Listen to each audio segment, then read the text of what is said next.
We'll come back to this moment together with each other as we get into our topic for today, another one of the Brahmaviharas. Today, we are talking about Karuna, which is compassion, a vehicle as the vehicle of joy. Um, we all hear about compassion a lot, especially in the Northern traditions. It's almost half, if not whole, of the practice. So, what exactly is compassion? What does compassion mean in practice? And how do we practice compassion in our day-to-day lives on the cushion and off the cushion? So today we have Bhante Ananda joining us today kindly to talk through Brahmavihara's compassion as the vehicle of joy. So a bit about Bhante before we start. Bhante Ananda is a Canadian Buddhist monk trained in the teaching and way of life of early Buddhism. Having received his going forth from Bhante Viram Lamsi and completing full ordination in Sri Lanka, he aims to embody the essence of the Buddha's instructions. Emphasizing natural samadhi, Bhante Ananda teaches the development of mental collectedness through uplifting the mind and relaxing bodily tension. He guides practitioners through loving kindness meditation, the four Brahmaviharas, Satipatthana, and culminating in Vimutti, mental liberation. So today will be an interactive session as always. Venerable will start with a meditation and introduction to the topic, and then Bharath, our who's organized all these awesome sessions for us, will jump in and facilitate the conversation. So if you have any questions or comments, please feel free to pop them in the chat. But if you don't feel comfortable to share them with everyone, you could also send the questions anonymously to Bharath. This session will be recorded and uploaded to YouTube. And without further ado, over to you, Bhante. Thank you so much. I don't know your name, Saf. Okay, thanks. That's quite a worthy introduction. I'll try my best to live up to it. Thank you all for being here, and special thanks to Bharat, who's been organizing all this very meritorious 4 series of talks on the Brahmaviharas to uplift people. So that's wonderful. And well, I think as it is custom, we should probably try to begin with a little bit of meditation and let our minds settle a little bit more so that we can absorb the Dhamma afterwards. And so I invite you all to take a comfortable position.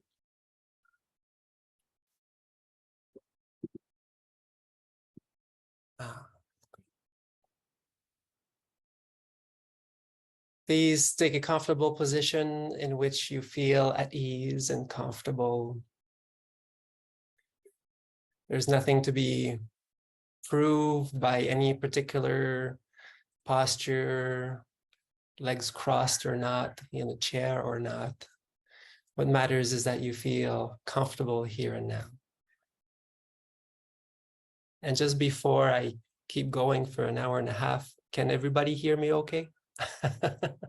Okay. Just making sure. Okay. And so whatever happened for you today, like Saf said, whether it was stressful things, happy things, exciting things, less exciting things, just let it all go. Even your plans for tomorrow or next week. And just allow yourself to relax into the awareness of your own body here and now. Closing your eyes.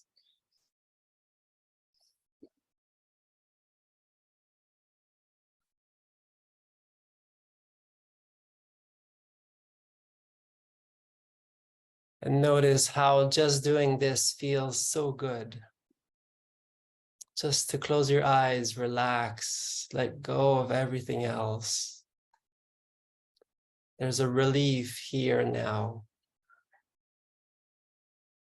And smile. Enjoy the relief.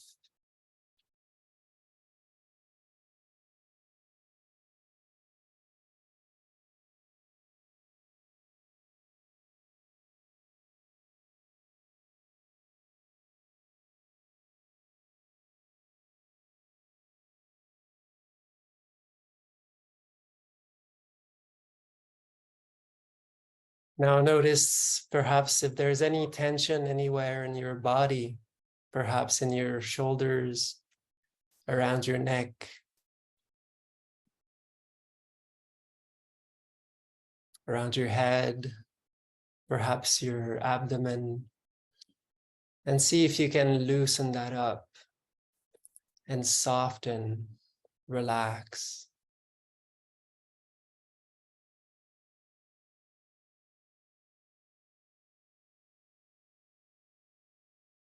Like relaxing a clenched fist.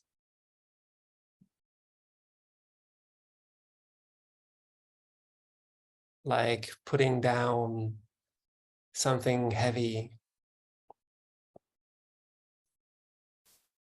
Feeling space and freedom.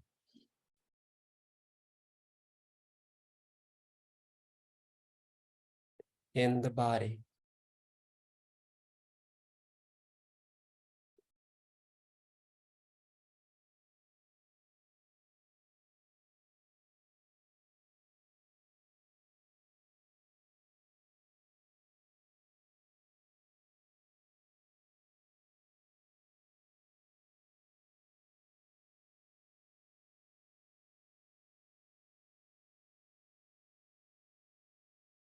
And enjoy the relief. Enjoy the relaxing, the letting go process. It takes a little bit of time, and that's okay. And keep smiling.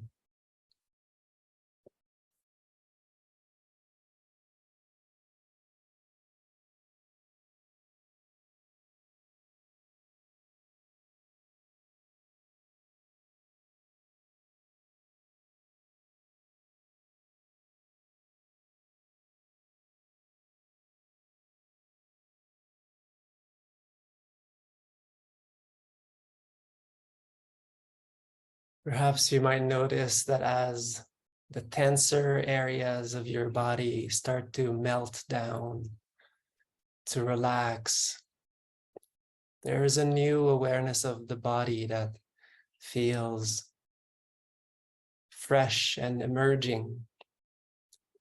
It is lighter and more thorough. Yet it doesn't require you to force in any way. It just is natural. It's already there. And simply allowing yourself to connect with that.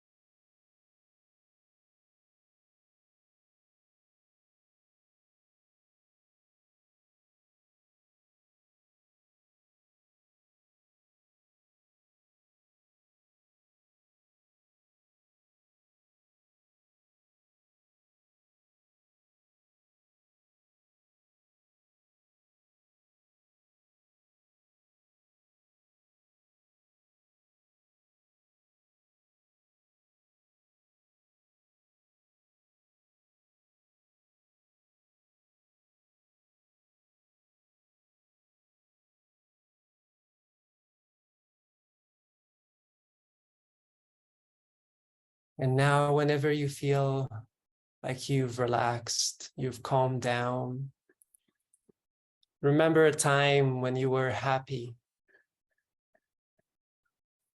Perhaps it was a time when you were with someone you really love and enjoy their presence. Perhaps it was somewhere in nature, alone, where you feel a special place where you feel love for all living beings, perhaps, or just for nature. Perhaps it's for you reading a book somewhere in a nook at your place or somewhere that feels comfortable.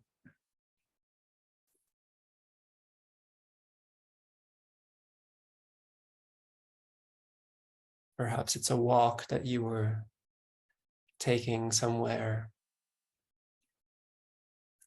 And when the feeling of happiness blooms inside your heart, perhaps even feeling tingles in your spine, around your back, perhaps even your palms becoming warmer. Allow the feeling to spread, to grow, and smile.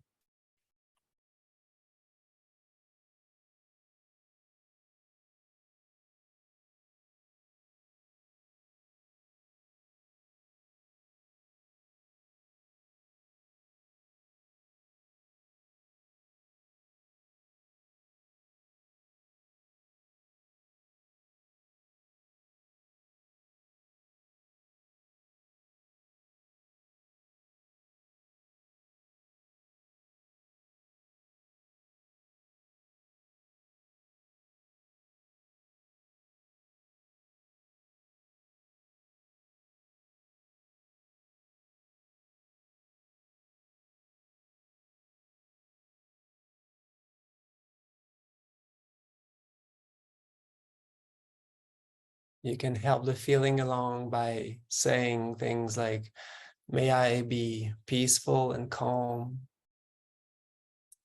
here and now. May I be able to feel love here and now.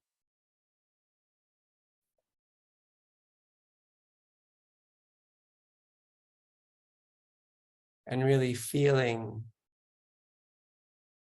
how these sentences make you feel.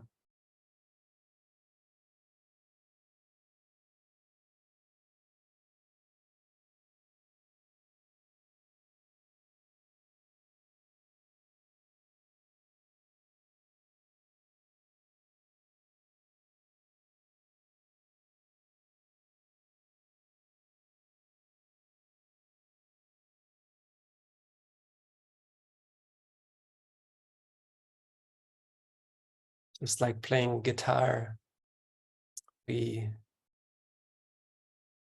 strum the strings once and then we let it resonate, pervading our whole body.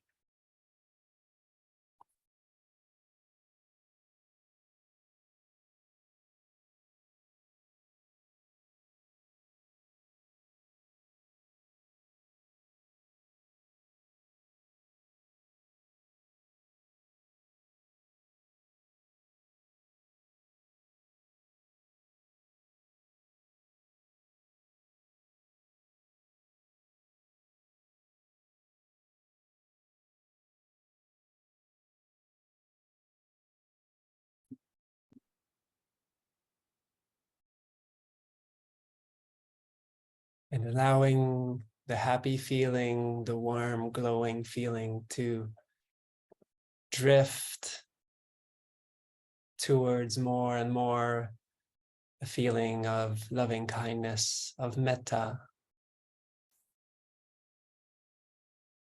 for ourselves as for now.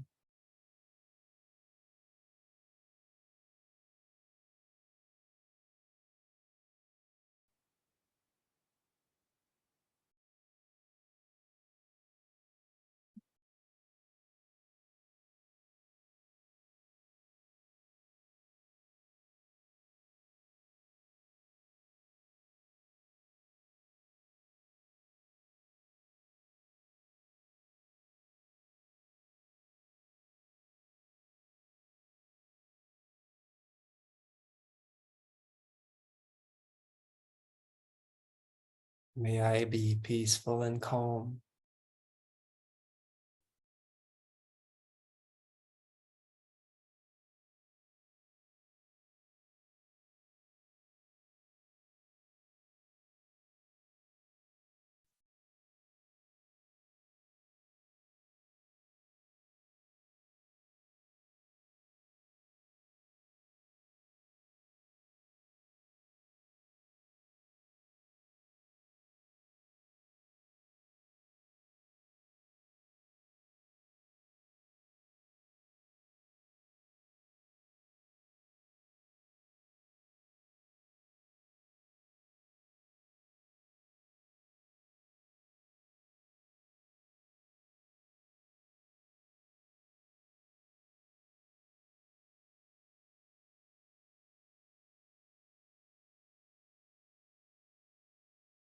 Remembering that the feeling of loving kindness, of metta, is a very tangible, physical sensation that we are training ourselves to experience here and now.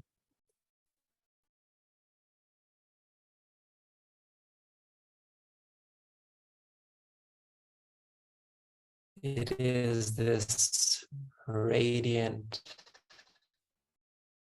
warm, glowing feeling that you feel when you hold a puppy or a kitten or a baby. Naturally, the heart starts to attune to the frequency of loving kindness.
And to help you carry this feeling with a little bit more momentum, you can choose someone we call the spiritual friend, Kalyanamitta. The spiritual friend is a person who you look up to, that you really love and respect for their good qualities. Not necessarily someone who you have physical attraction for, rather someone that inspires you. Their good qualities are uplifting to you. You want to perhaps be like them. You want to emulate their good qualities.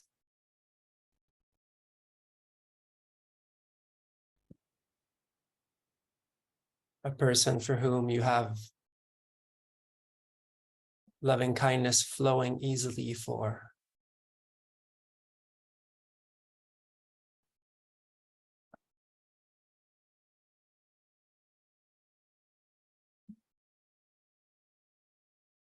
And choosing someone easy, someone for who you don't have any underlying problems.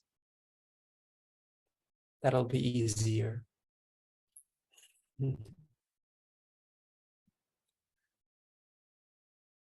This can be a teacher, a friend, could be a loving auntie or uncle, someone who has your best interest at heart. And take your spiritual friend, place them right in the center of your heart, and surround them with your love.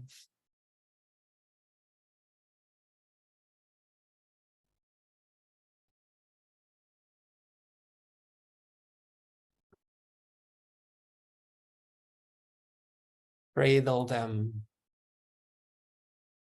with your loving hands in your heart.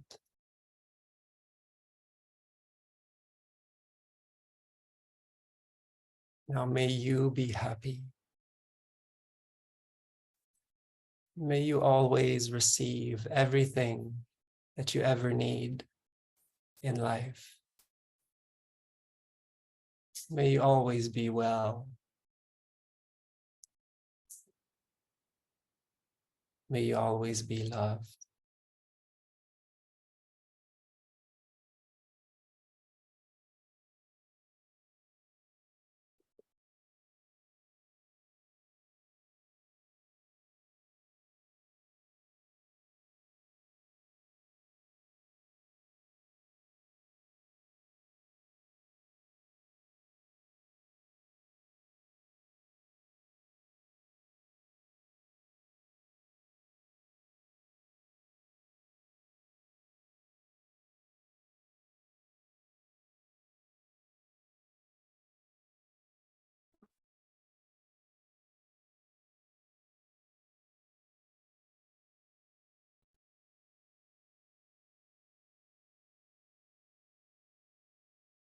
You can picture them beaming with happiness, smiling back at you.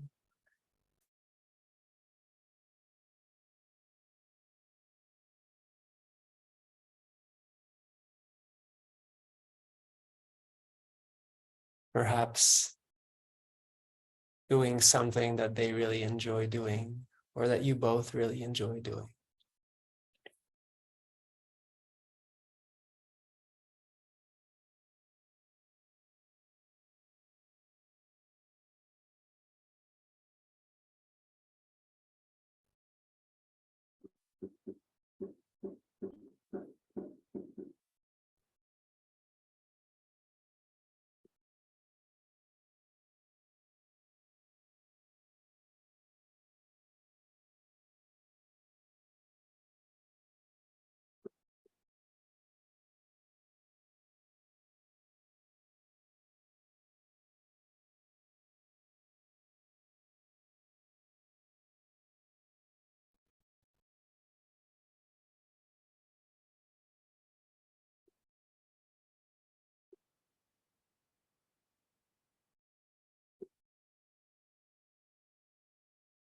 And of course, your mind will become distracted as we go along. The habitual tendency of the mind is to think, therefore it shall think. It will wander off.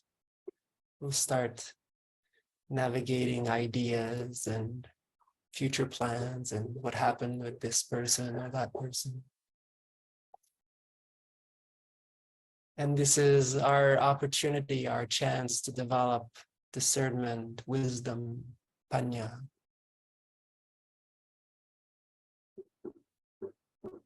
And to use what we call the 6 R's, but what is really just right effort, samma vayamo. To recognize that the mind is gone. And that when the mind is gone, there is tension in the body. They always come together, tensions and distractions.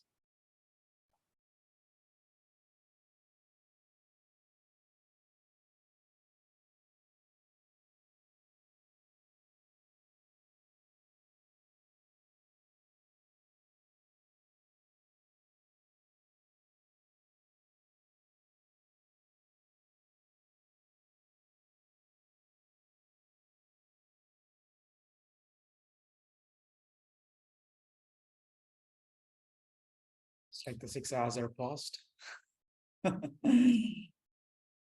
Bhante will join us shortly. I think his network is experiencing some issues. If I'm not wrong, he is hotspotting and he's right in the mountains of West Bengal in Kalimpong. So let's wait for Bhante to join, but he was just sharing about the 6 hours, which is recognize any distraction, release the tension and tightness that happens in the body, which what Bhante shared as accompanying the distraction, and relax it, and re-smile, return to your feeling of metta to your spiritual friend, and repeat this process if necessary.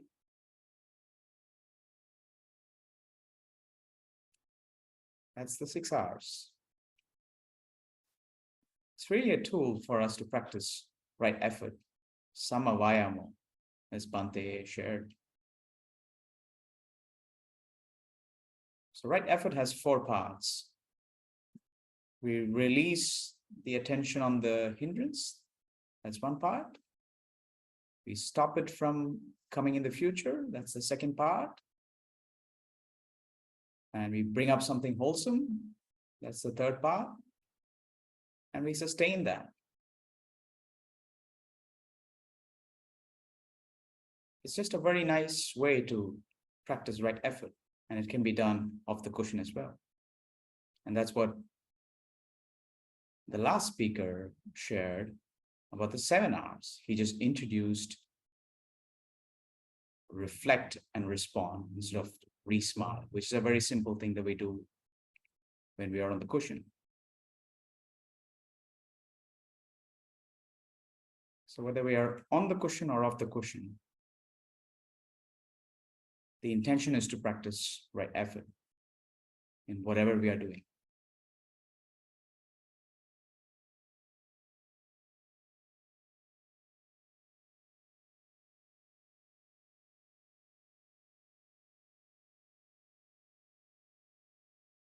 Because right effort, when combined with right mindfulness, which is sammasati, meta-awareness, metacognition, remembering to observe how the mind's attention moves from one object to another, produces the whole path. It works in conjunction with sammasati.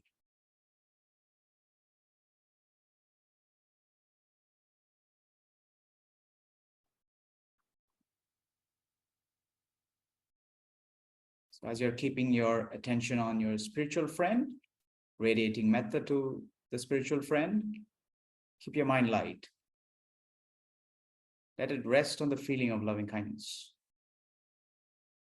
If it floats away somewhere, come back to the feeling of loving kindness and to your spiritual friend. Radiate it. The point is not to visualize, but to actually feel that you're sharing metta to your spiritual friend. That's the key here.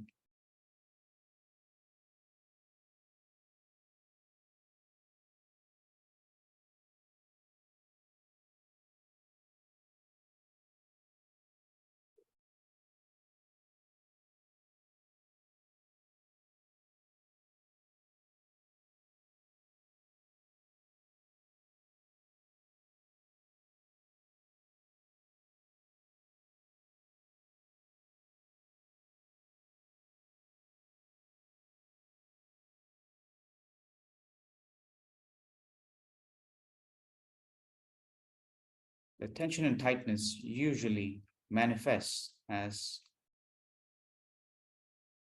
a tight feeling around your forehead.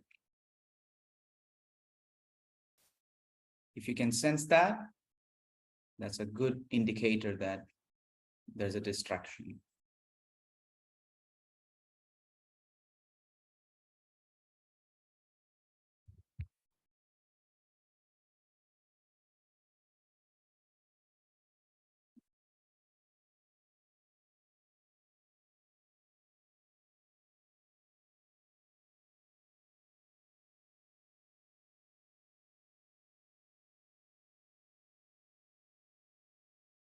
point is not to become the metta. The point is to be aware of the metta.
Let go of all your worries.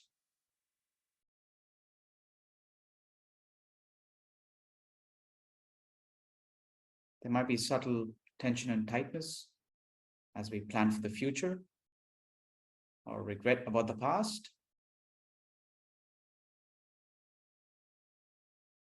Let go of all that.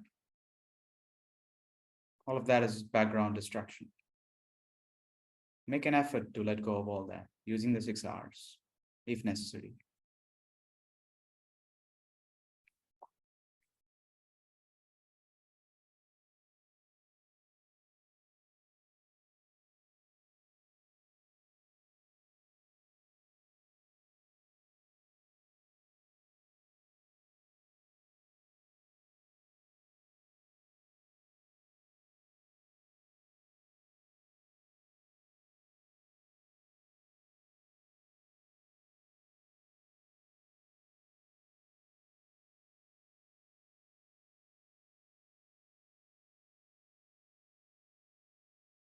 We always talk about the present moment, but we rarely are in the present moment. Let this be an opportunity for you to be in the present moment. It's not natural for us to be in the present moment.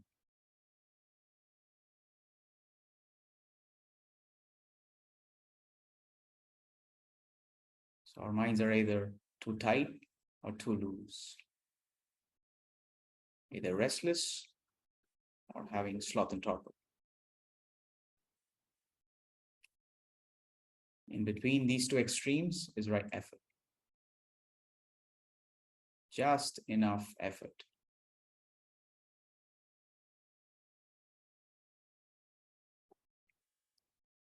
And that brings us to a state of samadhi. Collectedness, as Bhante Ananda likes to translate.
All right, we have Bhante back with us, and I just magically filled in for him. All right.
Bhante is trying to join us without the video.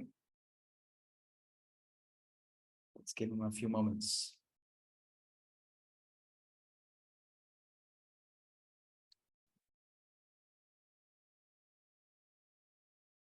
Are we good to go now? Great. It keeps coming in and out. I'm not sure what's going on. This is the first time. Perfect. Life, things spicy. You can never know what's going to happen. Sorry, so I'm hotspotting. It's usually a really good connection, but my phone had a little bit of a stroke on the side of the window. It's a really hot day today here in the Himalayas, so No worries, Bhante. hopefully this works. Okay, so let's get moving. Yep. Everybody's all meditated up. A few extra minutes on top of that. Yeah, that's okay. And so what a lovely, it's an honor for me to be able to be here with all of you. Try to have equanimity while you're listening to this, right? That's technology for us that we need to be prepared for everything. All right, let's just hope that Bhante joins. It's a bit like the session that we had a few weeks back with somebody joining us from Australia, from Perth. Yeah, so we were discussing among ourselves while the speaker was trying to rejoin the session. So we might as well do that. Zen, can I invite you to share something about compassion? Yeah, sure. And I was just reflecting on the topic of joy, and it's such a relevant topic because there's not enough of this in the world today, and we really could do with it. Interestingly, I was listening to another Dhamma talk just on the way here, and the speaker, and because I think we're all well-seasoned meditators, yes, I can see some regular faces, and just throwing it up for discussion here, where the precursors to joy, and Bhante in his topic title talked about compassion as a precursor to joy. I just want to open it up to everybody here. What are your precursors to joy? And for me, it was quite interesting because just listening to the topic of this Bhante talk about joy, brought up joy. And joy for the sake of joy, or joy in and of itself. was something that just spontaneously arose. Just observing the breath would bring up joy. And I was just thinking about the genius of the Buddha, in that he had this amazing technology to allow us to train our minds on a very mundane thing, the breath, or where you're using a bit more sophisticated technology, like the feeling of loving kindness.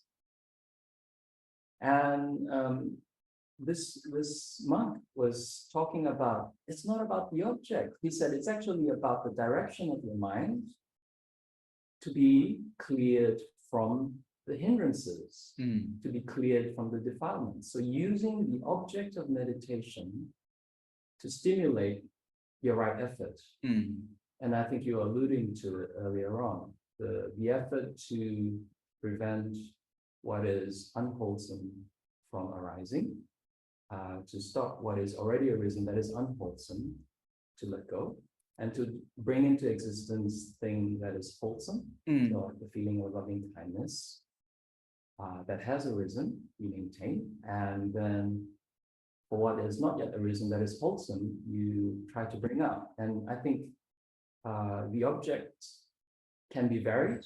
Welcome back, Bhante. And yeah, so I was just reflecting on the genius of the Buddha, in that he had so many skillful ways to teach. So Bhante, we were just randomly discussing some stuff, and Zen kindly shared some stuff on his reflections that joy spontaneously arose while he was observing the breath. And he said that's a technology, and it's a keen word that he used. And he said the Brahmaviharas are even more sophisticated than the breath. So what are your thoughts on that, using breath or using the Brahmaviharas? But good, you have a great connection now. Yeah, I like it. Great. Magics. Yeah, let's see how long it lasts. But yeah, I think I have surely good things to say about the what is called Ānāpānasati.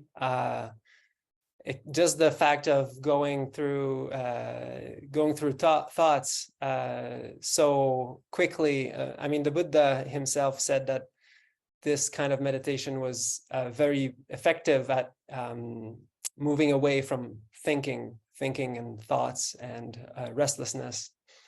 So just being able to move away from those, a lot of joy can arise very spontaneously, and yeah, and especially when we cultivate it, for sure. Although I do prefer the Brahmavihara at first to have a very good foundation of wholesome states, because once people start to do Ānāpānasati, with one thing we've noticed is that they don't really want to try anything else. So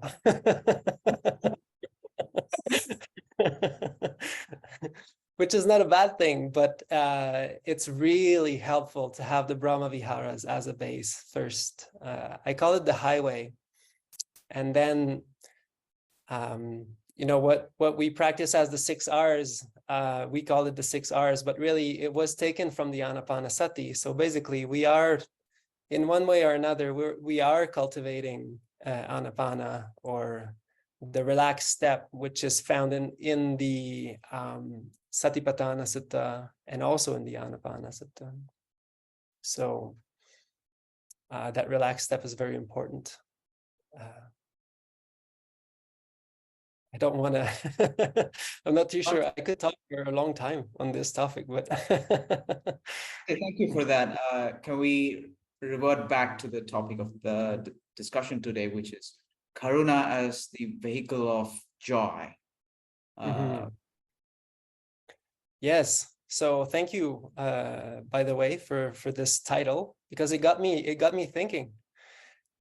Maybe I would like to begin by reflecting a little bit about what that compassion means. And in Pali, often in Pali, we have a certain word that we translated in English, and now sometimes it works, sometimes it's a little bit different. The semantics are a little bit different. But I think the word Karuna is quite interesting as well, and it has derivatives that we can find in English also. But just to know that I was going to give this talk, I started to wonder, because I do a lot of Pali translation and research for my own practice, and it's a thing that I share with people. But I noticed that I didn't know actually what the word compassion meant. Did that ever happen to you? Well, you use a word every day and then you just actually don't know what what does it actually mean? Like, what's the etymology? I know a lot of Pali etymology, but when it comes to English, sometimes I wonder, I'm like, oh, I wonder what that actually means. So does anybody have any idea what the word compassion, what the root would be? It's really interesting. I've heard an explanation that's like feeling the suffering of others and being driven to do something about it. Mm-hmm. There's the Good. suffering component and there's the love component. So the suffering component is understanding and feeling the suffering of others, of all beings. And then there's a love component, which is wanting to do something about it, driven to action. Mm-hmm. Very good. Yes. That's another nuance that I wanted to bring to the group, is something that I really like to contemplate about, is what's the difference between Metta and Karuna, for example. And I think you've explained it quite well. Oftentimes, Metta is just this very kind of outdriven, pure kind of loving energy kind of thing. And it's really kind of one way going. Whereas Karuna has this compassion, has this component that seems to involve suffering in it, or difficulty. And compassion etymologically comes from kom and pati, which kom is with, and pati means suffering, which I thought was really interesting. So suffering with others is that quality of being able to resonate. And I find in the Brahmaviharas, there are two kind of neutral like passive Brahmaviharas that are more like loving kindness, and more upeka, that are more kind of neutral, freestanding. And then there is Karuna and Mudita, which have this resonant quality in them. Where last week we talked with Doug that this mudita is about rejoicing with others, rejoicing in other people's success. So it is a very empathetic quality of being able to resonate with others. So it's almost like a social skill almost at the same time. But it's always in the service of the higher mind when we speak of Buddhism, and uplifting the mind and cultivating wholesome qualities. And Karuna in French, my first language is actually French, and Karuna is actually from the word kar, which means to do. And in French, we have this expression, we say sans faire pour quelqu'un. It's like making something for somebody else. It's like making it your own, almost. So this Karuna is like this, making it your own also. But if there are a few different ways that this could happen, and this is also interesting. One is sometimes, depending on the choice of word, people can lean towards pity. And pity gets a bad rep nowadays. I think in older times it had a better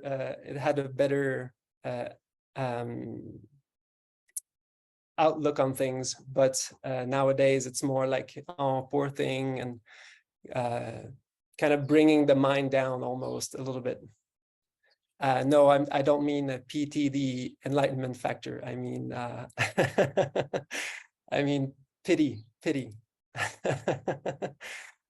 That's a good good remark. And this, so basically, Karuna is this ability of feeling empathy. So that's really what it is. And when there is an element of suffering, in whether it's within us or within somebody else, but to not have a developed mind, it's very hard to do this. It's very hard to stand by other people's suffering without actually starting to break down ourselves. So we need some kind of solid ground under us, within us. And so that's where the Buddha's teaching also comes into play, where we also need a little bit of nekkhamma, of upekkha, of all these other really wholesome qualities to support us.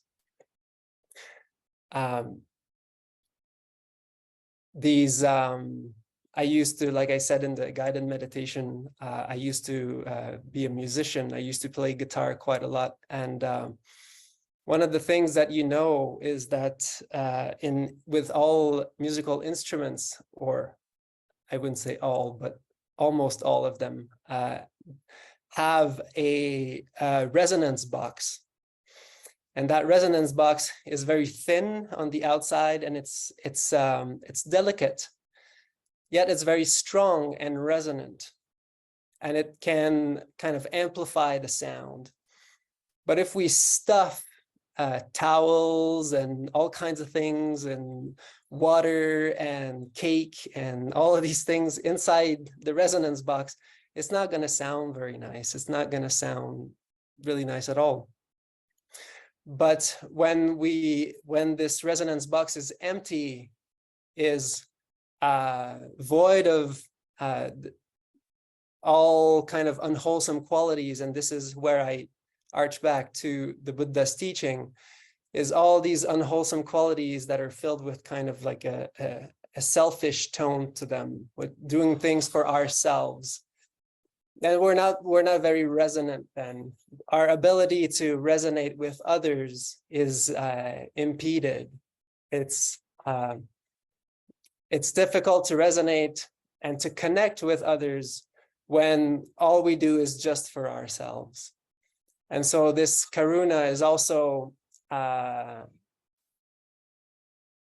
so important in the Buddha's teaching, because it embodies the whole of the path at the same time. And I'm not going to say that it's more important than any other qualities, but I would definitely say that it is an important one, and it does accumulate and agglomerate a lot of the wisdom of the Buddha on selflessness, anatta, which needs to be there to a certain extent for us to be able to resonate with others. If all we do is wanting things for ourselves at the end of the day, then there's not a whole lot of room for us to connect. And why is this so important for us in the Buddha's teaching, and as human beings, especially now in this day and age? Well, our capacity to connect is so important.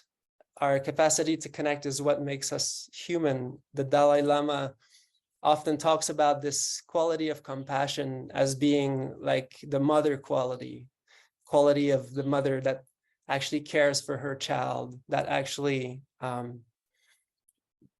helps communities grow, that helps humans to thrive together, because we can actually attune to other people's need.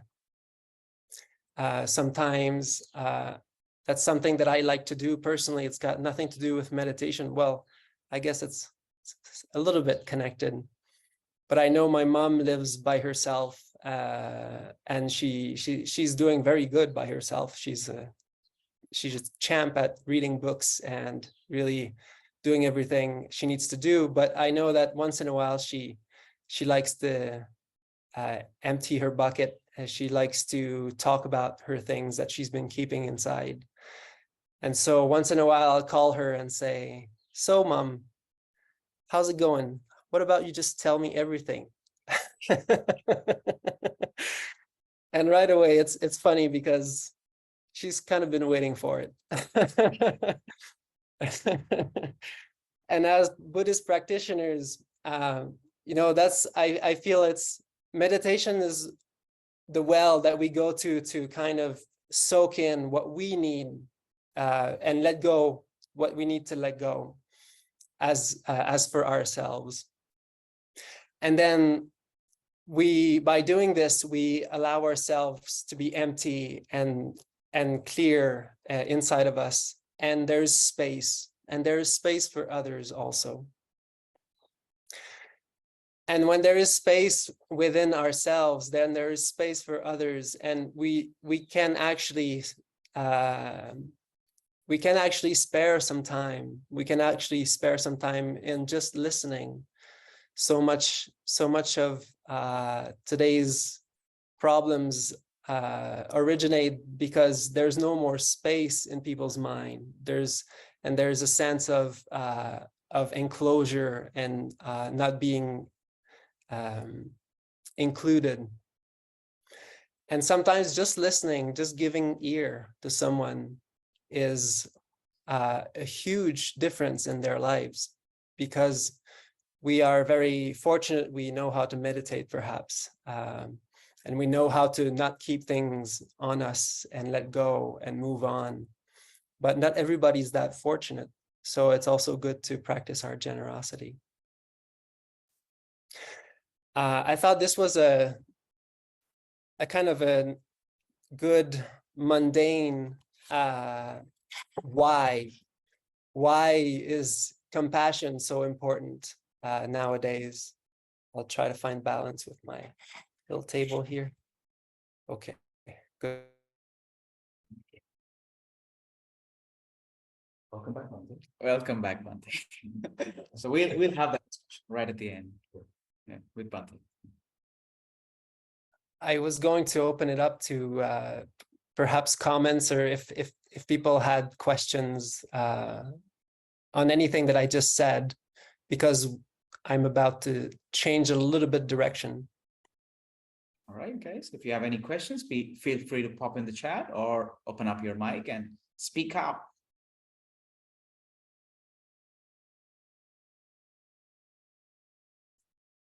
Okay. So we have a question here.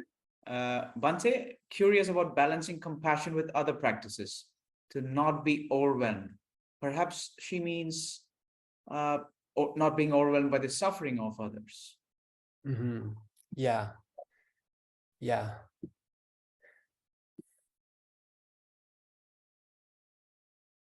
Yes, so that is why we don't only teach the Brahmaviharas by themselves. We always teach them with the emphasis on the 6 R's, which include the relaxed step.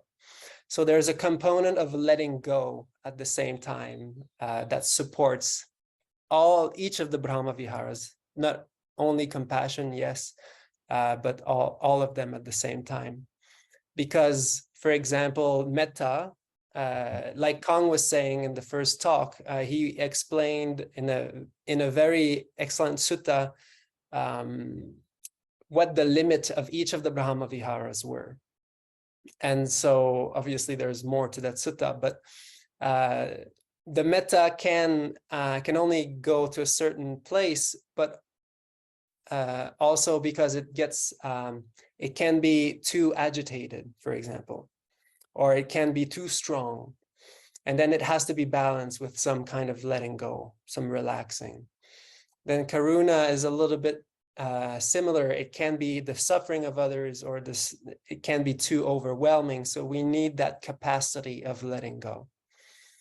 And then there is this mudita, which is just the same. It can be a little bit exhilarating if we don't if we don't let go. So sometimes we see people kind of losing their mental stability because they're too happy about what's going on. And then upekkha, well, is kind of like that. balanced element.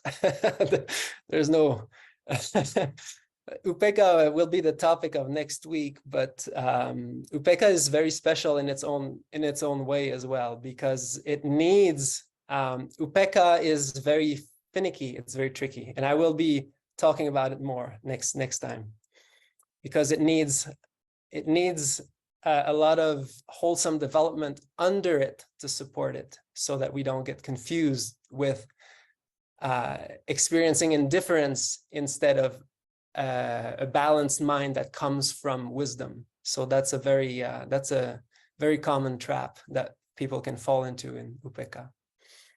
But that will be next week. Thank you, Bhante. So I just want to remind you guys that Bhante will again be talking to us next week, but the topic will be Upekkha or equanimity. And I've known even Americans like pop up their eyes. What is equanimity? I've never heard that word before.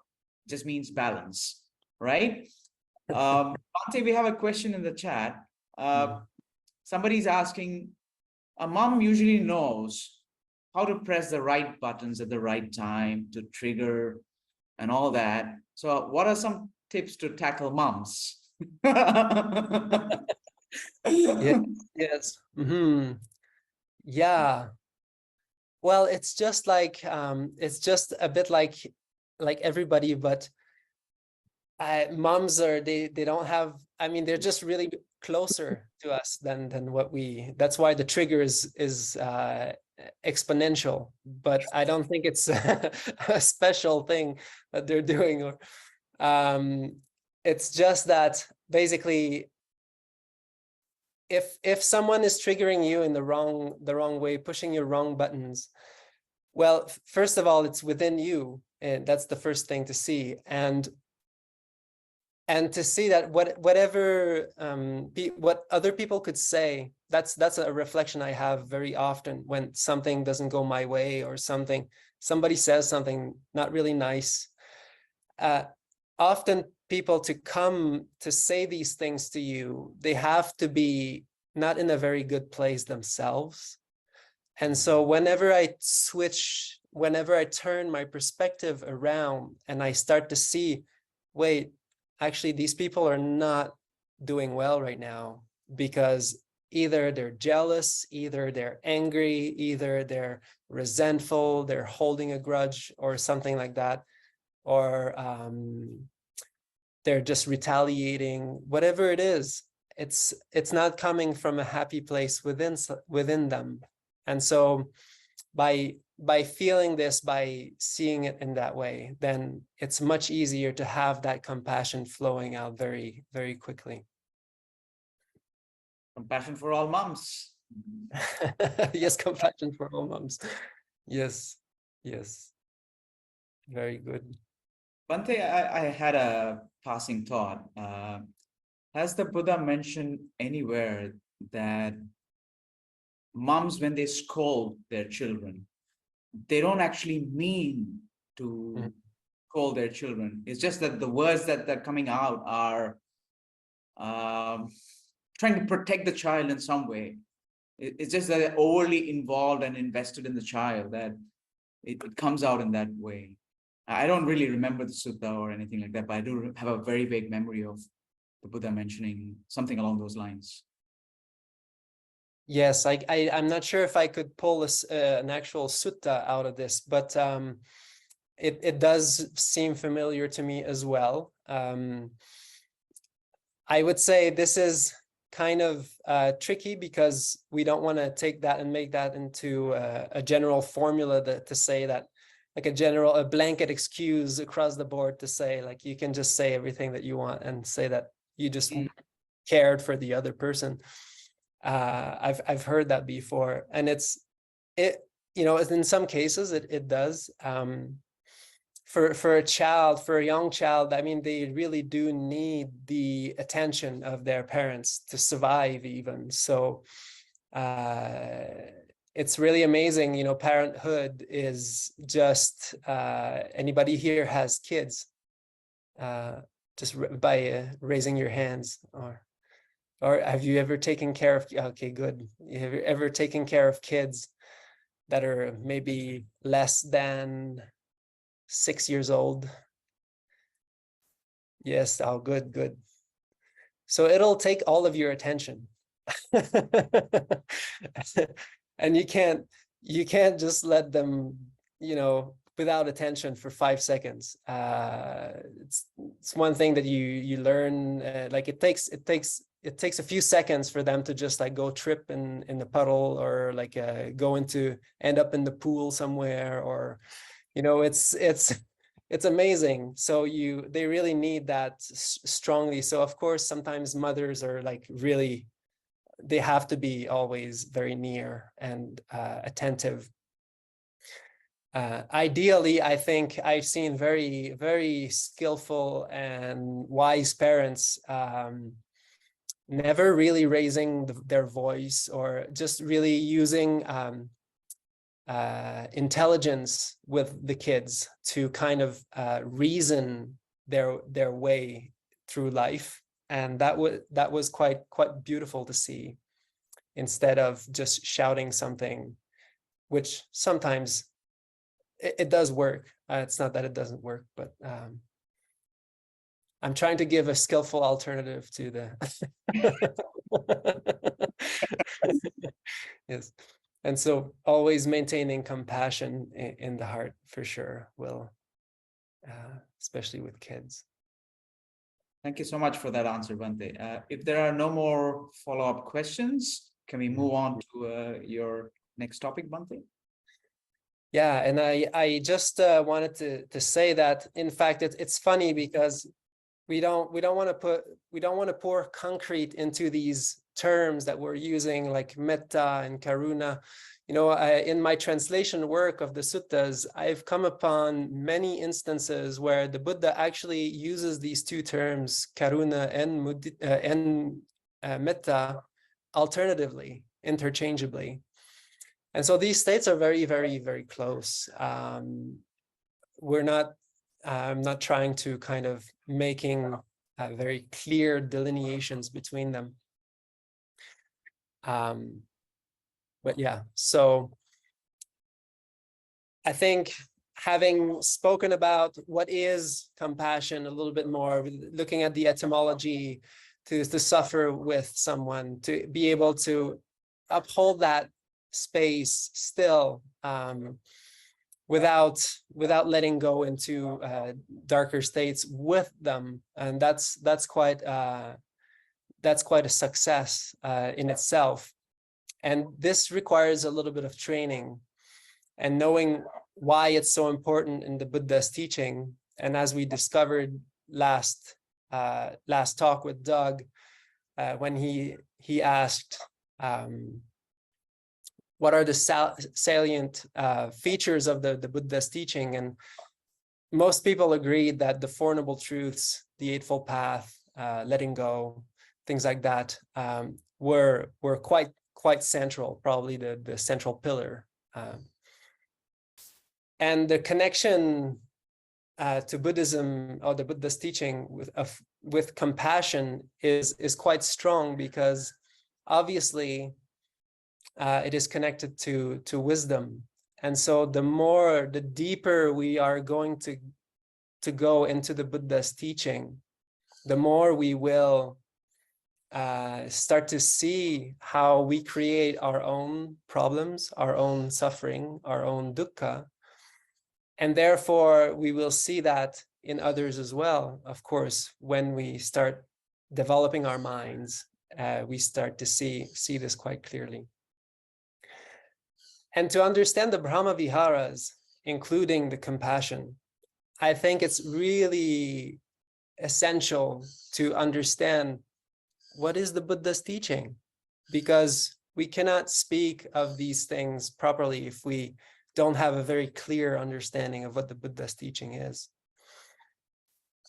And so the Buddha's awakening was around discovering that certain things are dukkha, and that there's a release from it. There is a release from dukkha, that is troublesomeness, or pain or suffering. But can anybody tell me, what does he mean by that? What is dukkha? What is painful? What is suffering? Is it books, or is it the carpet that's suffering, or my glass of water is suffering? What do you think he's talking about? Anybody has any thoughts? So suffering, according to me, comes from a sort of point of view of when you're sort of stuck in the negative frames of mind, or things that involve with, like say, I believe in helping the homeless people out just lately by giving them a beanie. To me, it's sort of compassion that sort of comes to that point of view of how can you help, but then appreciate that help sort of thing. And then I think suffering is just sort of more getting stuck with those negative thought patterns or negative frames of mind. Good. So- Yes, exactly. It's mainly, the Buddha was talking about the mind. He was talking about mental states. He wasn't talking about forks and spoons or suffering. He was talking about, jealousy, hatred, arrogance, jealousy, anger, selfishness. These states are all for our own detriment, basically. They all come with tension in the mind. They're not good for ourselves, and they're not good for others. And so when we understand that, and they also create agitation in the mind is never settled. It's never clear. How does anger feel?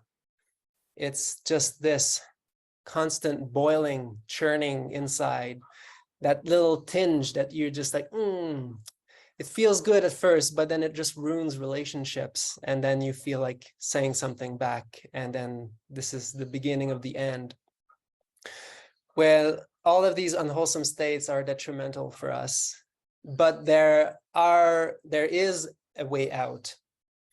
And that way out is the path. And that way out is to let go of all of these unwholesome states of mind, that negativity that this person live at the Metta Center was talking about. And then once we understand the Buddha's teaching, then we start applying the remedy, the cure, and practicing the path. And that is where the Brahmaviharas come into play. And the 6 R's, basically, the right effort to practice those. And compassion is no different. And so when we, as Kong was explaining, there is a very exhaustive sutta, which is called the Metta Sahagata Sutta, accompanied by loving kindness in the Samyutta Nikaya. This is in the Factors of Awakening, the Samyutta and the Factors of Awakening. And in that sutta, we can see the linear progression from Metta, Karuna, Mudita, Upekkha. So basically loving kindness, compassion, sympathetic joy, and then equanimity. And there is a sequence where each of those goes a little bit further, as we develop them. And in our retreats, for example, this is the template that we follow. I call it the highway because following this is such a wholesome scheme for the mind. We clear the slate of any unwholesome actions, any unwholesome mental tendencies right away. And using the relaxed step and smiling, basically, the meditation goes very deep and very somewhat quickly. After 3, 4, 5 days, usually the smile becomes permanent and the mind becomes very clear, and people start to even beam a little bit of light sometimes. How can we find one of these retreats, Bhante? Well, you have to ask my friend Bharat. He's in charge. We're planning a retreat with Bhante around November this year. And if you're interested to smile by 4 or 5 days into his retreat, feel free to stick around, and I will announce the retreat details later. Good. And so there is this linear process which we see on retreat. Basically, this is the template that we use for our meditation instructions and practice, not only on retreat, but I would need more than just one talk on compassion to explain all this. But there is this linear progression that exists, and it goes deeper and deeper and deeper as the stages of release kind of happen in the mind, and the mind becomes more expansive and liberated. But there is also a way that we can practice these states, one for each for what they are, basically, without necessarily following a linear gradient of kind of a hierarchical order. And this is found in a sutta that is called the Sankhitta Sutta. It's in the Book of Eights in the Anguttara Nikaya, the numbered discourses. And I mean, we've had a little bit of internet problems earlier, so I don't want to overtake my time, the time that is due to me. So maybe let me know if it's getting too long, but so can we have 10 more minutes added to the session, if that's okay? 10 more minutes? Okay. Just because internet was not really cooperative earlier, so. Okay. And so well, I might give you the number here. This is 63 in the Book of Eights. And this is called the Concise Instructions. And the Buddha says, so basically somebody comes to the Buddha and asks, can you give me a short instruction so that I can actually become a heir to the Dhamma, basically to become an Arahant, to become fully liberated. And then the Buddha says this very short yet powerful teaching, which elaborates on the 4 Brahmaviharas and then the 4 Satipatthanas, and then that's it. And this seems to have worked for this monk in particular to attain enough to attain full liberation. So in this case, monk, you should train in this way. I will develop a mind that is still and well established within, and existing harmful, unwholesome states of mind will not take over and settle. This is how you should train. So now he's just saying, so let's leave everything behind that you've done today and just go sit and calm your mind down. Just let all the hindrances go, let them go, relax your body. And then this is what you do. When the mind is still and well established within, then you should train in this way. I will develop and cultivate the release of mind by boundless love, by compassion, by sympathetic joy, by equanimity. Make it a vehicle, make it a foundation, practice it, accumulate it, and undertake it thoroughly. And this is where I take that there is no object of meditation in Buddhism, but this is a heretical view. Just because the Buddha here uses actually the words yanikata, make it a vehicle, make it a foundation. To practice it is a very active thing, like right effort. To accumulate it, like in terms of merits, and to practice it thoroughly. While you develop and cultivate this meditation, you should develop it with thinking and imagination. Without thinking, but with imagination. Without thinking, nor imagination.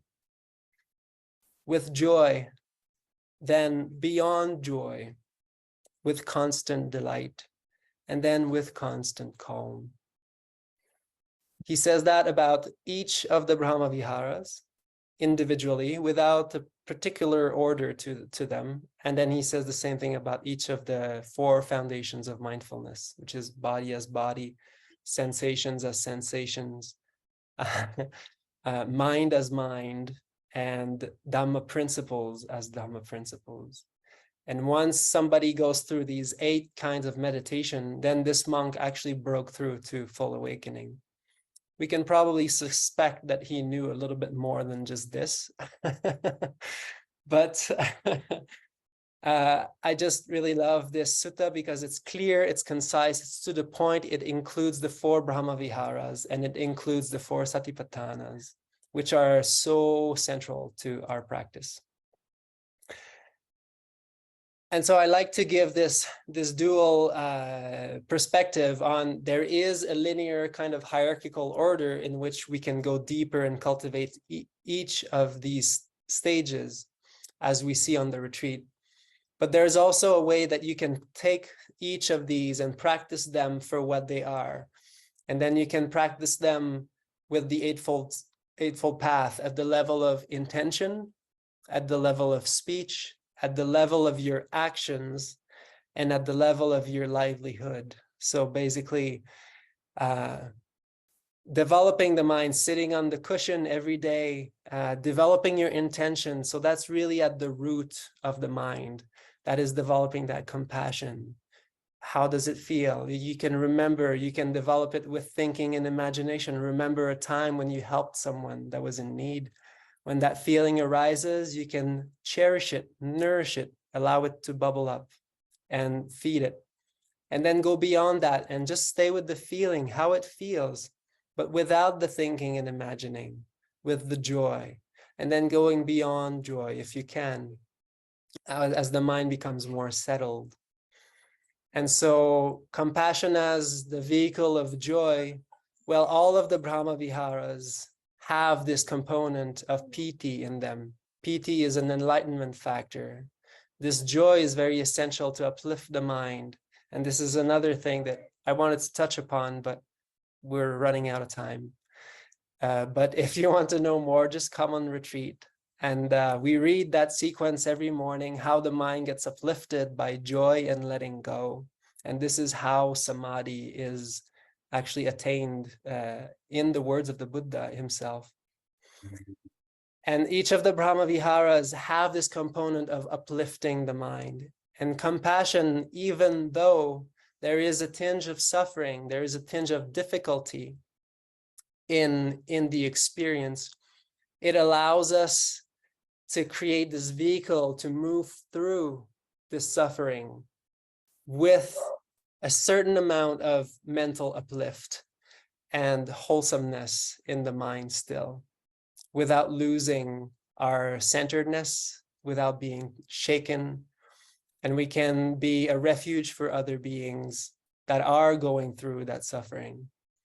And so it is the vehicle of joy also as we move along the practice. So I think I wanted to, oh yes. So I would like to end, if I have 2 more minutes, I have this this poem that came to me, that came my way last week by Naomi. Sorry. Absolutely, Bhante. Yeah. Okay, good. By Naomi Shihab, and she's a wonderful poet from Texas, I believe.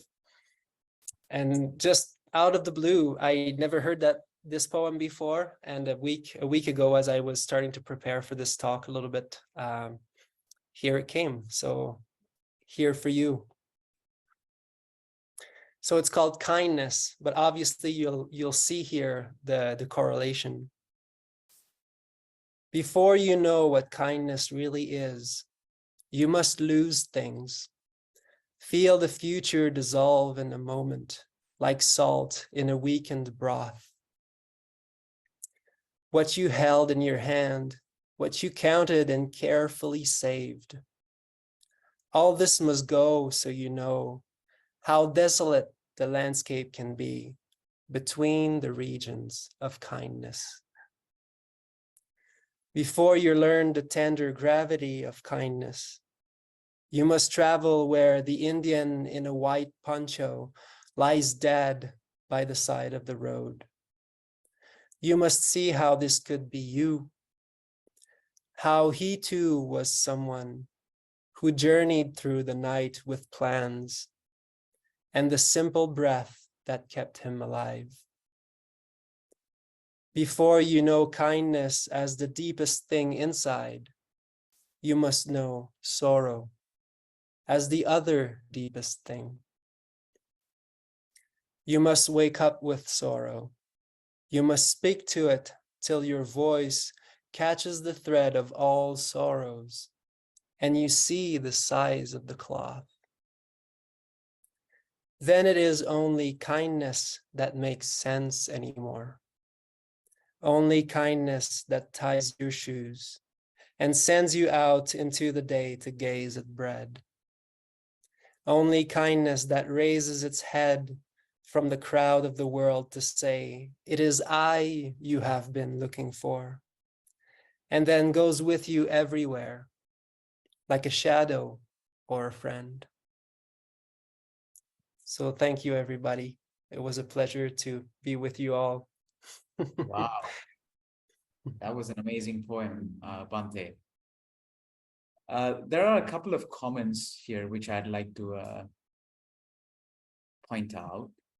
Bhante, when you were reading the Anguttara Nikaya, the Sankhita Sutta, somebody commented that it's similar to Digha Nikaya 13, Tevijja Sutta. I'm not sure how that is similar. Would you like to expand on that? Well, I haven't read the Tevijja Sutta in a while, but I do remember that this is the sutta in the Digha Nikaya that there is such a scheme laid out. I believe that it's probably the Brahmaviharas and then the jhanas, the 4 jhanas, and then I think the Satipatthanas in this kind of scheme, where it starts with the Brahmaviharas. And that's why I always tend to think that the Buddha would always start with the Brahmaviharas to give people a very solid foundation. Then seeing how, although this is flexible, obviously, and then going through the different levels of meditation, the jhanas, and then I believe it ended up with the Satipatthanas, the foundations of mindfulness, to really bring the path to full fruition. Because in the Govinda Sutta, for example, in the Digha Nikaya, again, the Buddha clearly explains that he had done all these Brahmaviharas in previous lifetimes before, and he knew that they don't lead to Nibbana. So they don't lead all the way to the end, but they are one of the most wholesome, potent states that we can develop here and now to start with. Wonderful, Bhante. Thank you so much for your insightful answer. Just waiting to see if there are any more questions from the audience. If you have any questions, you can feel free to voice them. Or if you would like to keep it anonymous, you can send the question to me via chat, or there's a pen and paper over here. You can actually write that down and pass it out to you. Bhante, this is Zen here. I was just reflecting, and thank you for sharing the poem from Naomi. I recall I heard it a while back, and just to give a bit of context, she wrote this poem, I believe, after she witnessed a murder or some kind of accident in South America. And it's almost quite potent and relatable, because we have to experience suffering before we really understand what the absence of it is. So, yeah, it was a really powerful poem. I just wanted to thank you for that. Thank you. Sadhu Zen.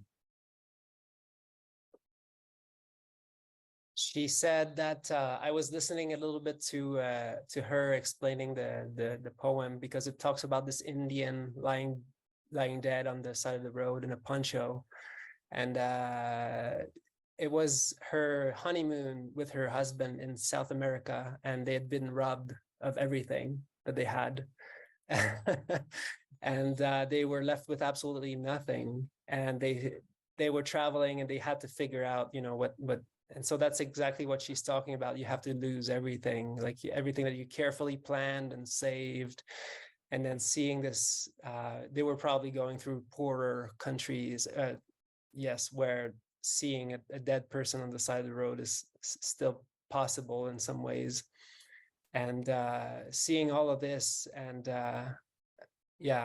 seeing how much there is that element of suffering in the world sometimes. And at some point, it's the only thing, when we experience it so much, it's the only thing that makes sense anymore. When we see the size of the cloth, basically how much there is out there, we only, it feels like the only thing that's reasonable to do.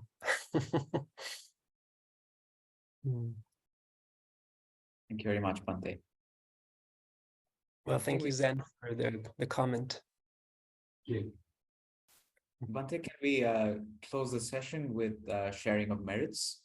And after that, I'll try to make some announcements. Okay, good. Okay, so let's share our merits. May suffering ones be suffering free, and the fear struck fearless be. May the grieving shed all grief, and may all beings find relief. May all beings share these merits that we have thus acquired for the acquisition of all kinds of happiness.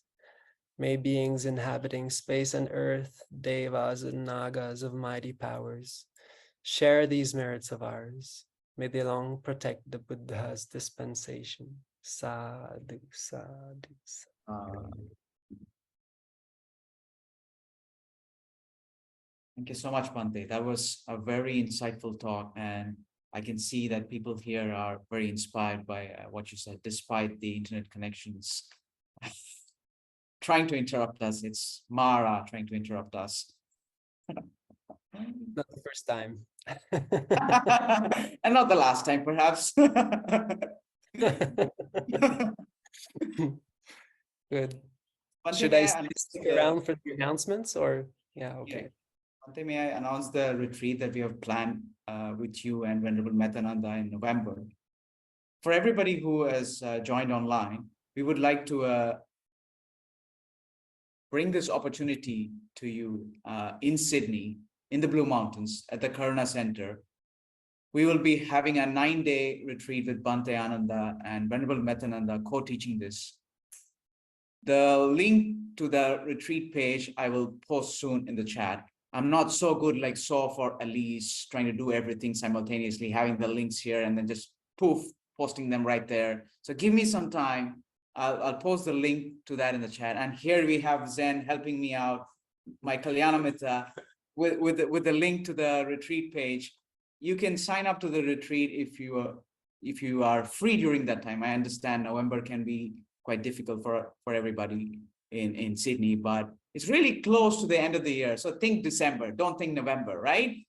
Holidays, retreats. So sign up for this retreat and you will learn more about the Brahmaviharas. Isn't that what you are teaching at the retreat, Bhante?